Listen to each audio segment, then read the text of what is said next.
इस दुनिया में कोई कहता है कि अब हम बड़े हो गए हैं, अब क्या ही जन्मदिन मनाना।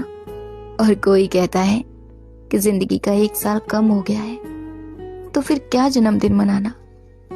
लेकिन एक बार सोचो तो सही, जहाँ किसी के अगले पल का भरोसा नहीं, वह हमने पूरा 1 साल अचीव किया है। तो इस अचीवमेंट का सेलिब्रेशन तो बनता है ना। इसलिए हमें हमारा जन्मदिन मनाना चाहिए, जो एक ही दिन के लिए ही सही, पर हमें स्पेशल फील कराता है और दुनिया की सारी खुशी दे जाता है। इस दुनिया में कोई कहता है कि अब हम बड़े हो गए हैं, अब क्या ही जन्मदिन मनाना।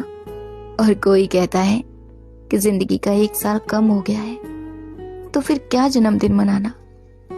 लेकिन एक बार सोचो तो सही, जहाँ किसी के अगले पल का भरोसा नहीं, वह हमने पूरा 1 साल अचीव किया है। तो इस अचीवमेंट का सेलिब्रेशन तो बनता है ना।